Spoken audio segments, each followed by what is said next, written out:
Hey guys, this is Georgia with Ancient Aliens, and you're listening to That One Time I Was Abducted by Aliens with Jamie and Bree.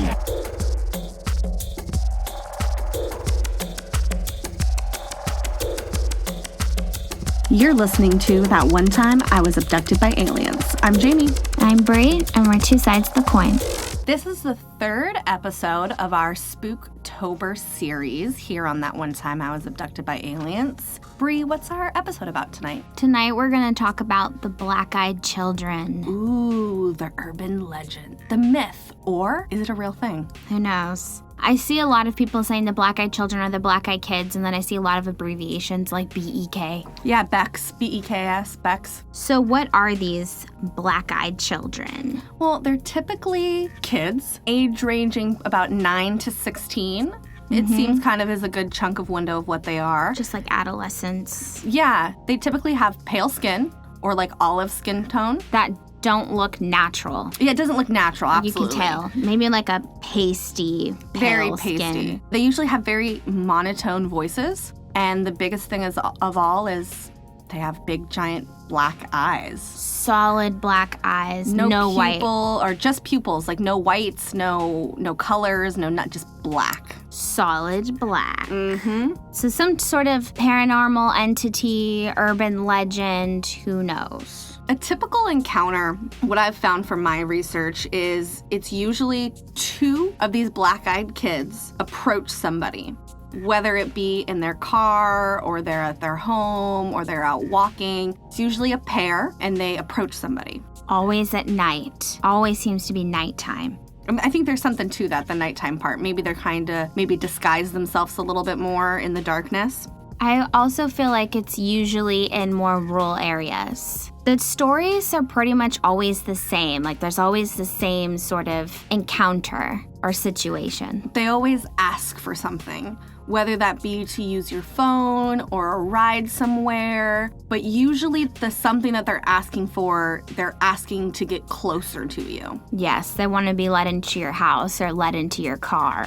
One thing that the people who encounter these black-eyed children notice is that when they first typically, in the beginning of the encounter, the kids usually have their heads kind of down. They don't make eye contact. They seem to be a little like slumped over. They're usually seen wearing either like a baggy, dark hooded sweatshirt so that it's kind of covering their head a little bit and they're looking down, or they're just wearing clothes that are completely unsuitable for the weather conditions. Or the times, in all honesty. Exactly. A lot of these claims say that they kind of maybe have old-timey-ish clothes on, something not of the decade we're in now. So in the typical situation of them coming to your home, it's always like a knock or like a banging. It really seems like they never ring the doorbell. Yeah, and then once you answer, they start to kind of use weird phrases. Like, they'll open the door and they'll be like, hey, we're just stopping by because, we need to use your phone. And then they end up having some like very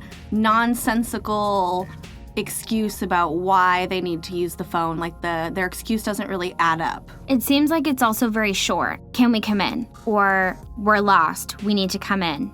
Can we use your phone? Something very short, plain, and then with their monotone voices, it just seems very odd. There's not really a normal conversation that's going on between whoever is answering the door or whoever's in the car with these kids. It's not a normal conversation where you feel like they have some type of personality to them like a normal kid would have. Yeah, it seems that the encounter starts off pretty fairly normal, but then as it goes on, it gets weirder and weirder, and the people who are dealing with the kids kind of get this uneasy feeling as the conversation continues, and that uneasy kind of turns into the dread feeling. Just imagine late at night, all of a sudden you hear this knock on your door, or maybe a banging at your door. You walk over thinking, who the hell is at my door right now? Maybe you look in the window or you look through the peephole of the door and you see these kids just standing there with their heads down. Your first instinct is, can I help you? What do you want? Well, first of all, if a bunch of kids knocked at my door, I live in the middle of nowhere with a gate, so I'd be a little bit more than shocked personally. But if I lived in a typical area where, someone could come and knock on my door, I'd probably just be irritated, what are some fucking kids doing at my house right now? Exactly. So it's like, what do you want or what do you need? And in these very short phrases like, can I come in? can I use your phone? Is it okay if I come in? It's like, well, where are your parents? They never really seem to answer that question. They never answer that question. No. And I feel like people, that's always your first response. I mean, consider if it's raining outside and you see these two kids just standing at your door. Maybe they're just in a pair of baggy t-shirts and jeans or something. Like, we need to come in. It's like, where did you come from? What do you want? What do you need? Well, and I think that our human nature is if we see a kid like that, we want to immediately bring them inside because we think something's wrong. And I think that whatever it is these black-eyed kids are, and we'll go into theories here at the end, but it seems that they use the persona of like a small child as maybe a way to lure people in. What's interesting that you mentioned people usually have an unsettling feeling about them. It seems that even if you already feel very strange about them and you don't want to let them in, I've seen that people realize that their hand is already reaching for the door to let them in. Almost like they don't even know what they're doing, like they were in a trance. They're playing some type of mind game and they're just opening the door without thinking about it. Yeah, it seems like a lot of the people who end up being victims of these black-eyed kids say that it's like some type of maybe low-grade hypnosis that you don't realize that's going on, that you find yourself reaching to open a door or to let somebody in. And all of that is really broken by realizing that these kids have these black eyes. You know, they're going to reach for the door and then they look up at the kid and they realize, oh my God, what the fuck? And it kind of breaks them out of the trance and they stop whatever it is they're doing about letting them in. That usually starts an even more unsettling feeling like, whoa, how did I kind of get sucked into that? People that usually have pets, their animals also react strangely to this. Your dog starts barking, or your cat is hissing, or that the animal goes and hides, literally runs away and hides. I think we all know that animals seem to have a bit of a different perception than we do. They always seem to be able to notice when something is off. Pets and kids usually have some type of weird connection with the very, very thin veil that it kind of runs the line between us and the paranormal. Maybe it has something to do with them being of young age or their minds being a lot more open, but definitely you see that trend within the paranormal. And anytime your animal starts responding negatively to people or a new place or a new area, I mean, for me, it immediately would make me think, oh, something's really not right here if my animal starts going crazy. Oh, for sure. And there's kind of two scenarios when that happens. When the kids realize that whoever they're with sees their black eyes, either A, the people freak out and like run away, drive away, shut the door, whatever. Or it seems like the kids that once they realize that you've noticed them, they flee as well. Question is where did these black-eyed kids really begin in our history? Where's these, first documented cases so we can go back and, try to understand what it is they are?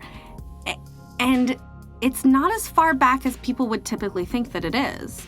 We're getting in the way back machine, but we're only going back to 1996. There was this guy named Brian Bethel who was a journalist. There's bits and pieces of the story I'm going to say that are kind of funny to me and just like interesting little nods that make me think, is this story really what happened or all of these details fabricated in a very specific kind of way? So Brian Bethel, he's a journalist and he went out to go pay his internet bill. Of all the things in the world. And he was sitting outside in the parking lot of the Dropbox, and there was a $1.25 movie theater that was right next to it. And he's sitting in the car and he's writing the check out. And as he's writing his check, he hears this tapping on his window. And he looks over and he sees these two kids in this like hooded kind of sweatshirt. It's dark, he can't really necessarily see their faces. And he already feels a little bit uneasy about what's going on. He thinks like maybe these kids want some money from me. I don't know, I already don't like it.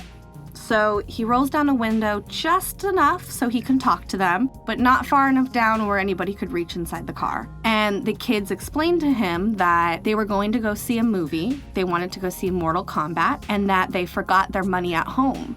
And they were asking for a ride back to their parents' house to get the money because if they walked, they wouldn't make it back in time to see the movie. I believe joke's on them because there weren't any movies going on at that time. Like it was already closed. Well, no, what it was is the last show had already started an hour ago and Brian had knew this. So that's where it started to feel uneasy and Brian kind of started to pry a little bit more with questions. And as this back and forth is going on between them, the kids start to say some really interesting phrases.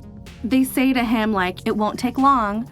We're just two little kids. We don't have a gun or anything like that." Like, what a weird thing for two little kids to say to someone asking for a ride. "We're just two little kids. I don't have any weapons or anything, mister." I think that's common too. I hear that a lot, that people report them mentioning, "We're just kids."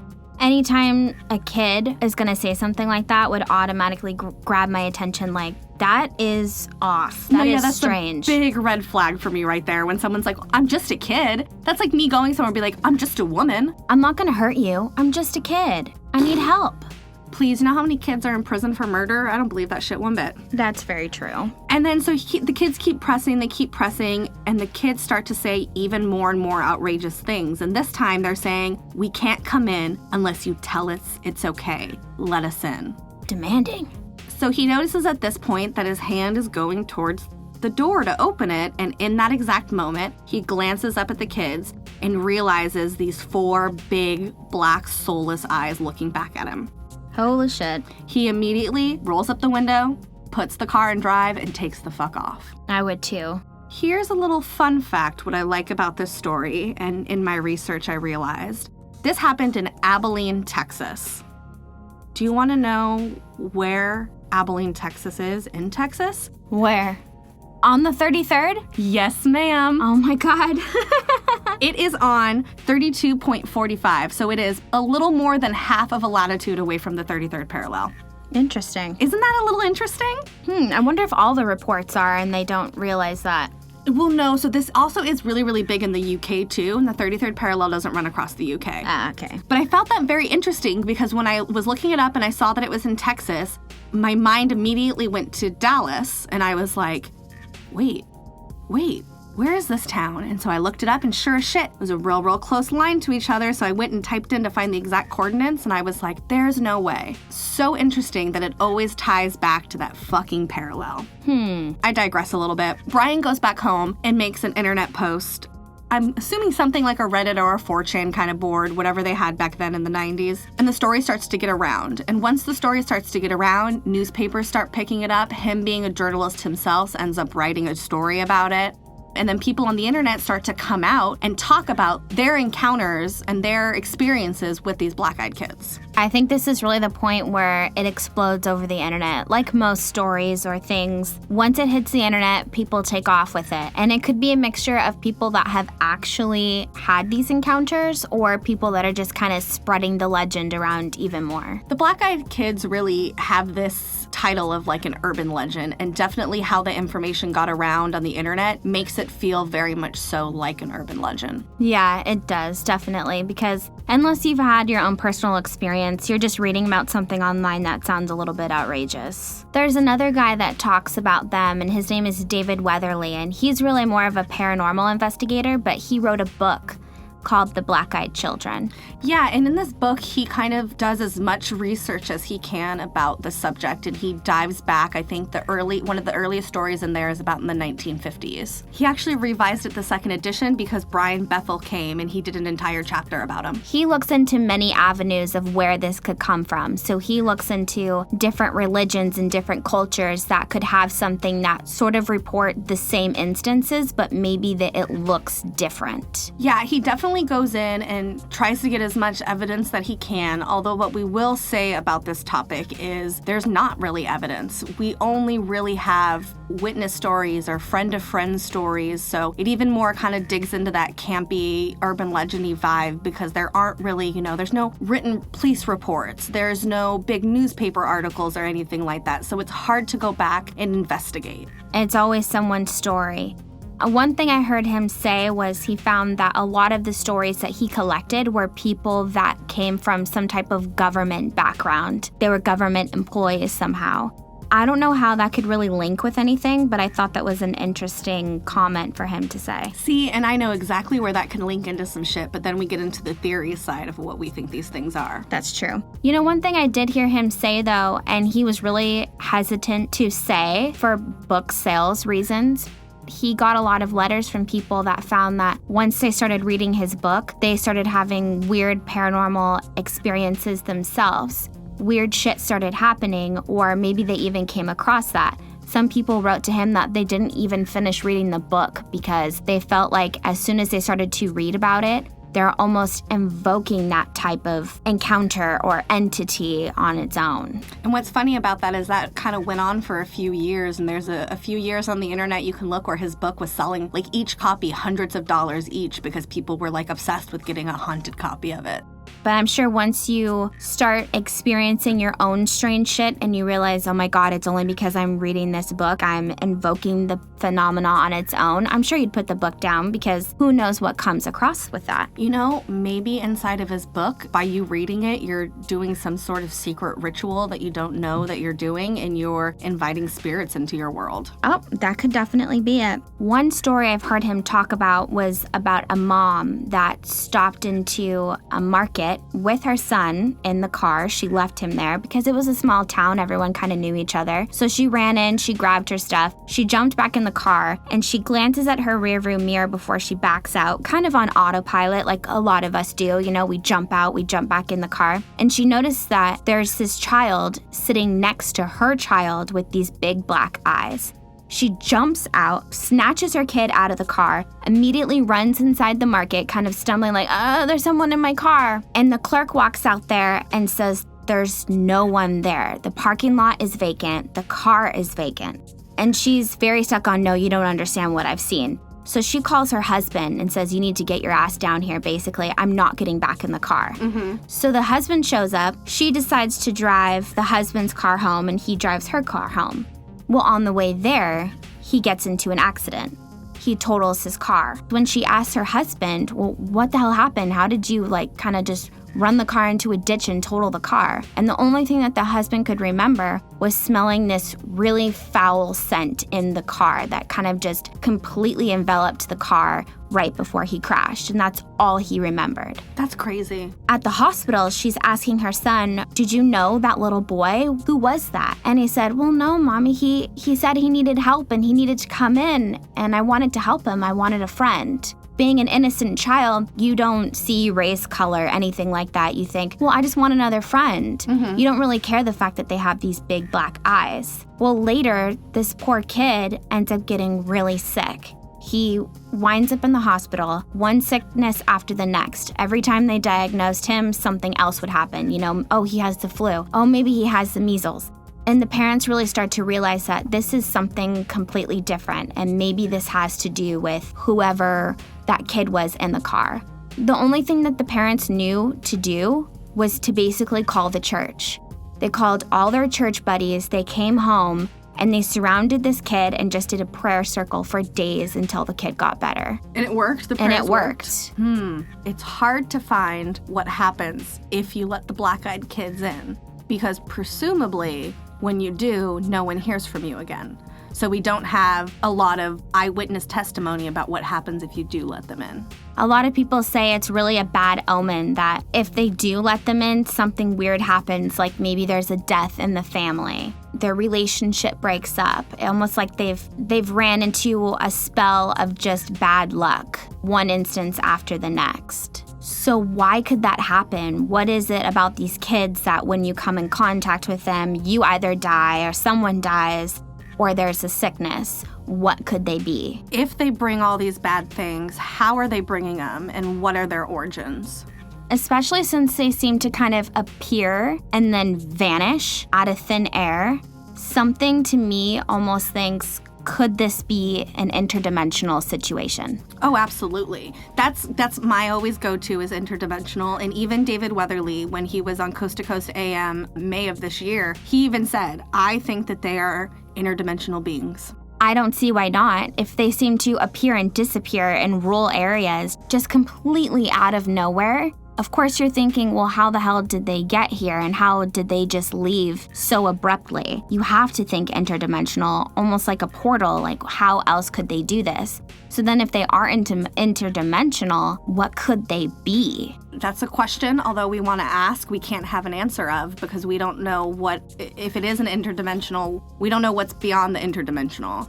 What I will say is kind of the prevailing theory, I think, across the board with people is that they're aliens. I know, aliens, hybrid aliens. And why is that? Is it just because they have black eyes in that we can't think of any other being that could have black eyes. Why aliens? Or that they appear and disappear, they think of UFOs? Yeah, I don't know. It's like you typically kind of associate aliens, with little green men. So it's interesting that these weird ghostly children are lumped into that category. Because me personally, when I first started thinking, what could these be? The first thing that came to mind for me would be demons. Demons, because classic demonology, a demon cannot possess you or anything without some type of invitation being offered. So my mind immediately goes to demons, but I know another big theory that's out there is vampires. Absolutely, because it's the same situation. They can't enter without being invited, without you issuing some type of consent to them entering your space,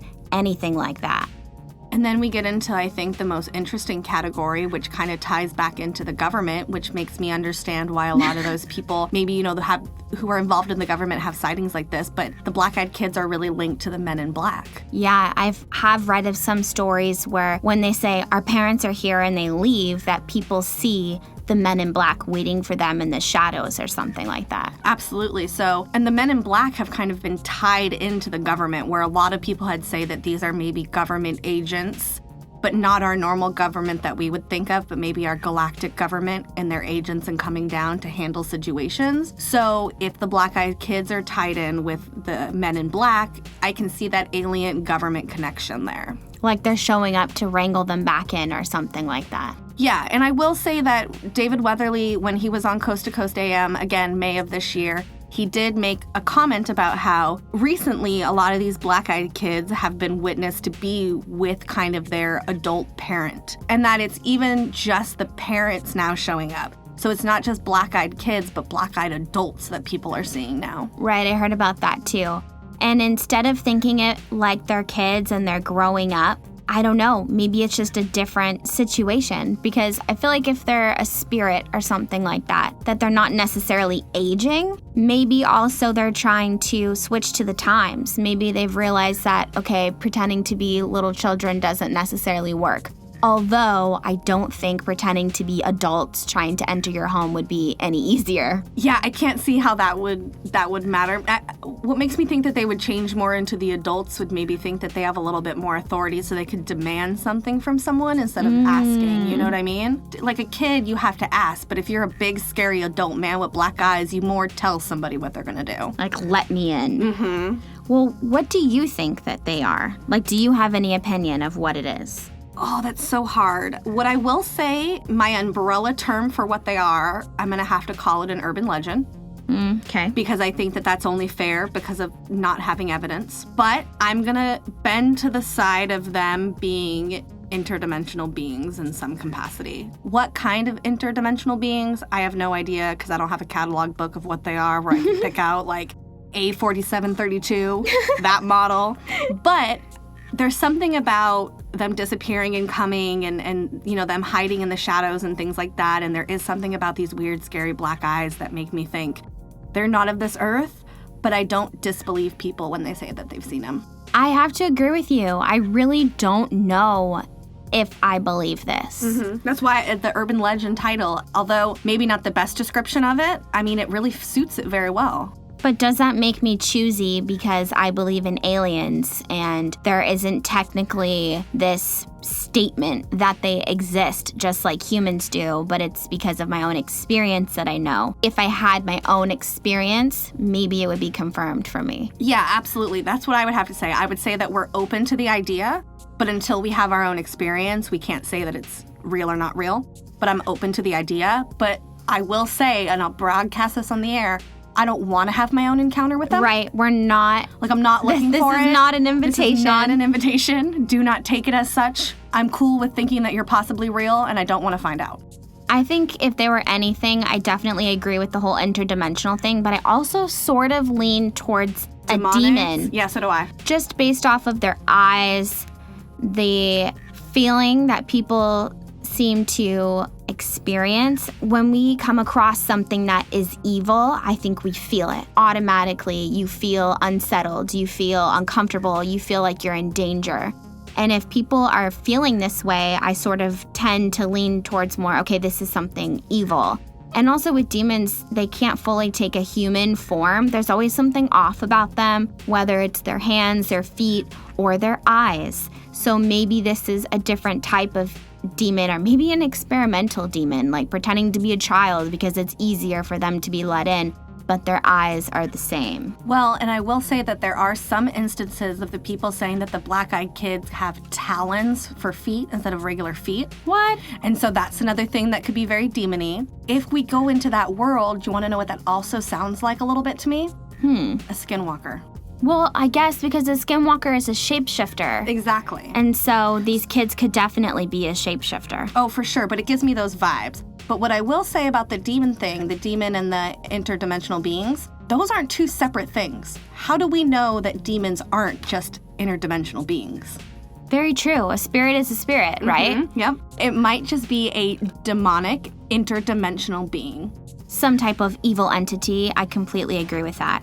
So my moral of the story is... Don't help people. Yeah. Don't let people in your home or house. Don't let them in. Right. So this Halloween, when you have a night full of children ringing your doorbell and banging at the door, if they don't say trick or treat, if they say, can I come in? Instead, absolutely not. Shut the door. Go ahead and try the neighbors. I don't want any of your bullshit. How about just hardcore eye contact with everybody you come in contact with? Like, don't start a conversation with someone until their eyes look normal. You're like, look at me, look at me, look at me. Okay, I'm the captain now. Exactly. Even if they're like, it's just contacts. No. Fuck you, get out of here. Absolutely. Because I doubt they're asking for candy, but who knows? That's a possibility. So watch out for your trick-or-treaters. They're like, can I come inside and get some candy? Yeah. So you guys definitely look this up. I highly recommend reading David Weatherly's book, Black-Eyed Children, if you guys want more detailed account of all of these stories. Let's get into my favorite part of the episode, Fact or Sci-Fi.